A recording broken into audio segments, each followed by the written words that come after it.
Hello friends, આપણી YouTube channel game changing સાયકોલોજીમાં આપ સૌનું હાર્દિક સ્વાગત છે। આજના વિડીયોમાં આપણે પ્રોબેશન ઓફિસર, જીસેટ જે વિદ્યાર્થીઓનું મનોવિજ્ઞાન છે એવા વિદ્યાર્થીઓ માટે જીસેટ, પીએસઆઈ પરીક્ષા, ટેટ ટાટ અને પીએચડીની એન્ટ્રન્સ પરીક્ષામાં જે મનોવિજ્ઞાનના અગત્યના પ્રશ્ન પૂછાય છે તો એની ચર્ચા કરીશું। આ વિડીયો નંબર 6 છે, એટલે અગાઉના વિડીયો તમે ન જોયા હોય તો જોઈ લેવા વિનંતી। એ ઉપરાંત જે વિદ્યાર્થીઓનું મનોવિજ્ઞાન છે એવા વિદ્યાર્થીઓ માટે જીસેટ 2025ની પરીક્ષા માટે આ વિડીયો અગત્યનો સાબિત થશે।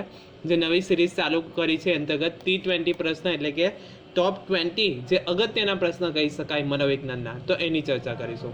તો સૌપ્રથમ પ્રશ્ન છે, વ્યક્તિઓને મૂંઝવતી માનસિક સમસ્યાઓના ઉકેલ માટે મનોવિજ્ઞાનની કઈ શાખા અસ્તિત્વમાં આવી છે?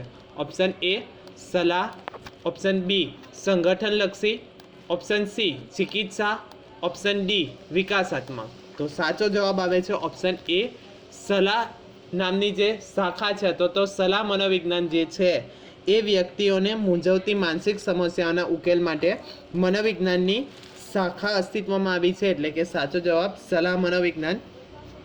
કાઉન્સિલિંગ સાયકોલોજી જે છે એમાં વ્યક્તિને કોઈ પણ મૂંઝવતી માનસિક સમસ્યા હોય એનો ઉકેલ સલાહ મનોવિજ્ઞાનમાંથી મળે છે। ત્યાર પછીનો પ્રશ્ન છે, સહસંબંધના સંખ્યાત્મક માપને શું કહેવામાં આવે છે? ઓપ્શન એ બહુલક, ઓપ્શન બી મધ્યક, ઓપ્શન સી સહસંબંધાંક અને ઓપ્શન ડી મધ્યસ્થ। અગત્યનો પ્રશ્ન છે, સહસંબંધના સંખ્યાત્મક માપને શું કહેવામાં આવે છે? તો સાચો જવાબ આવે છે ઓપ્શન સી સહસંબંધ આંક તરીકે ઓળખવામાં આવે છે। સહસંબંધ આંક કેટલો હોઈ શકે? તો -1 થી લઈને +1 સુધી જોવા મળે છે।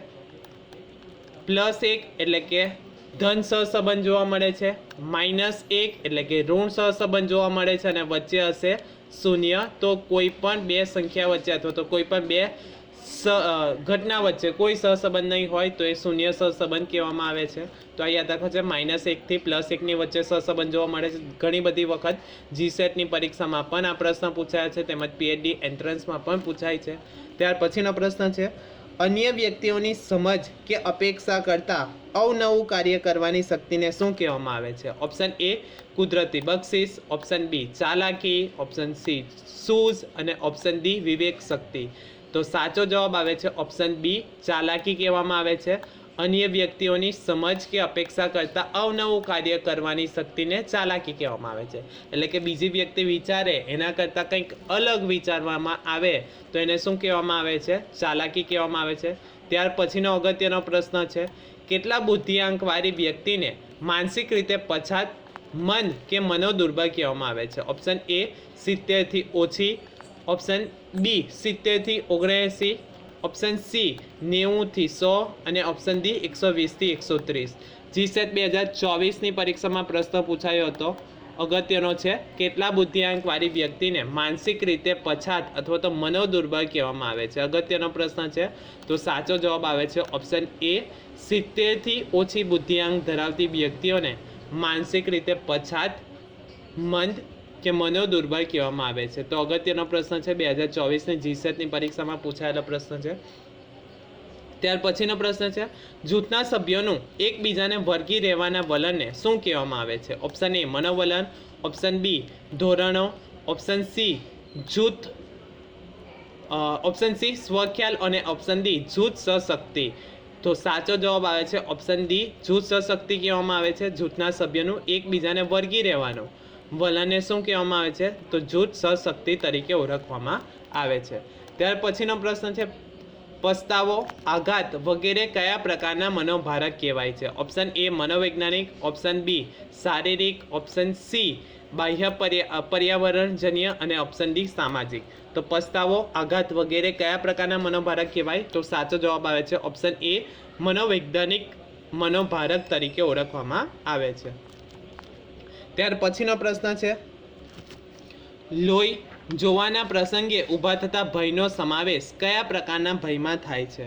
ઓપ્શન એ પ્રાણીઓ સાથે સંકળાયેલા ભય, ઓપ્શન બી પર્યાવરણ સાથે સંકળાયેલા ભય, ઓપ્શન સી ઈર્જા સંબંધિત ભય અને ઓપ્શન ડી પરિસ્થિતિજન્ય વિકૃતિ ભય।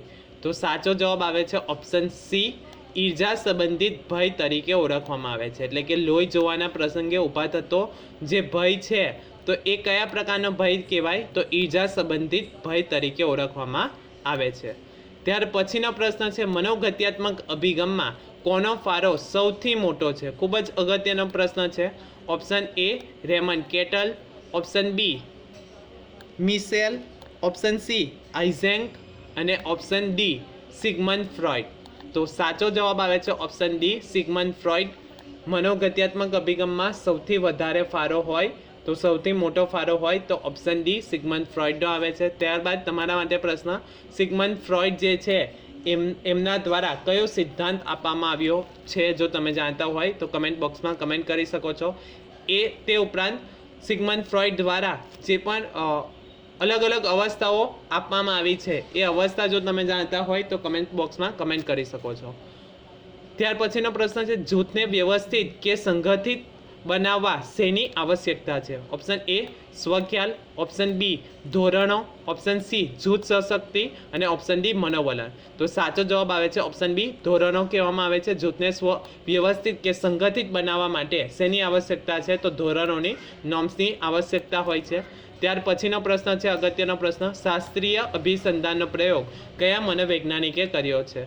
Option A Pavlov, option B Skinner, option C Thorndike અને ઓપ્શન ડી મુઝાફર શેરીફ.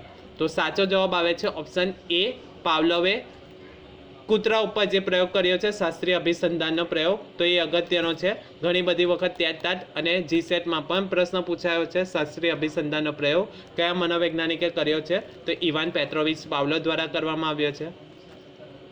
ત્યાર પછીનો પ્રશ્ન છે, કેટલીક વ્યક્તિઓ જાહેરમાં પ્રવચન કરતી વખતે ભય અનુભવે છે. આ કયા પ્રકારનો ભય કહેવાય? ઓપ્શન એ ખુલ્લી જગ્યાનો ભય, ઓપ્શન બી નૈસર્ગિક વિકૃતિનો ભય, ઓપ્શન બી સી સામાજિક વિકૃતિ ભય અને ઓપ્શન ડી પરિસ્થિતિજન્ય વિકૃતિ ભય. તો સાચો જવાબ આવે છે ઓપ્શન સી સામાજિક વિકૃતિનો ભય. એટલે કે સમાજના લોકોની હાજરીના કારણે ભય લાગે છે તો એને સામાજિક વિકૃતિ ભય કહેવામાં આવે છે. તો કેટલીક વ્યક્તિઓ જાહેરમાં પ્રવચન કરતી વખતે ભય અનુભવે છે તો એ ભય છે સામાજિક વિકૃતિના ભય તરીકે ઓળખાય છે. ત્યાર પછીનો પ્રશ્ન છે, કઈ વિકૃતિ ધરાવનાર વ્યક્તિ સામાજિક આંતરક્રિયાથી દૂર રહે છે? ઓપ્શન એ છિન્ન વ્યક્તિત્વ, ઓપ્શન બી નિષ્ક્રિય આક્રમક વ્યક્તિત્વવાળી, ઓપ્શન સી વ્યામોહાત્મક વ્યક્તિત્વવાળી અને ઓપ્શન ડી પરિહારક વ્યક્તિત્વવાળી. તો સાચો જવાબ આવે છે ઓપ્શન ડી પરિહારક વ્યક્તિત્વવાળી વ્યક્તિ જે છે તો એ વ્યક્તિ સામાજિક આંતરક્રિયાથી દૂર રહે છે. ત્યાર પછીનો પ્રશ્ન છે, કયા નેતૃત્વમાં મુખ્ય લક્ષણોમાં વર્ચસ્વ અને આક્રમકતા હોય છે? ઓપ્શન એ લોકશાહી, ઓપ્શન બી મુક્ત નેતૃત્વ, ઓપ્શન સી પોષક કાર્ય નેતૃત્વ અને ઓપ્શન ડી આપખુદશાહી નેતૃત્વ. તો સાચો જવાબ આવે છે ઓપ્શન ડી આપખુદશાહી નેતૃત્વમાં મુખ્ય લક્ષણોમાં વર્ચસ્વ અને આક્રમકતા જોવા મળે છે. ત્યાર પછીનો પ્રશ્ન છે, કોણે પર્યાવરણને તેના ક્રમ પ્રમાણે 5 તંત્રોના ખ્યાલ દ્વારા સમજાવ્યું છે? Option A Jung, option B Allport, option C Kurt Lewin અને ઓપ્શન ડી બોન ફ્રેન બ્રેનર. તો સાચો જવાબ આવે છે ઓપ્શન ડી બોન ફેન બ્રેનરે પર્યાવરણને તેના ક્રમ પ્રમાણે 5 તંત્રના ખ્યાલ દ્વારા સમજાવ્યું છે.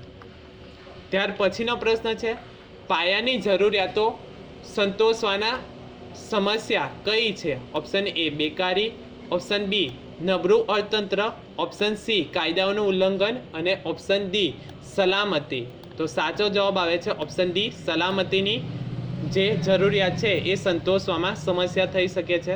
ત્યાર પછીનો પ્રશ્ન છે, સંયુક્ત રાષ્ટ્રની વિકાસ સંસ્થાના માનવ વિકાસ આંક પ્રમાણે 162 દેશોમાં ભારત કયા સ્થાને છે? ઓપ્શન એ 15માં, ઓપ્શન બી 51માં, ઓપ્શન સી 115માં અને ઓપ્શન ડી 151માં. તો સાચો જવાબ આવે છે ઓપ્શન સી 115માં ક્રમે છે. ત્યાર પછીનો પ્રશ્ન છે, કઈ તુલા વધુ ચોકસાઈ ધરાવતું અને અસરકારક માપન છે? અગત્યનો પ્રશ્ન છે.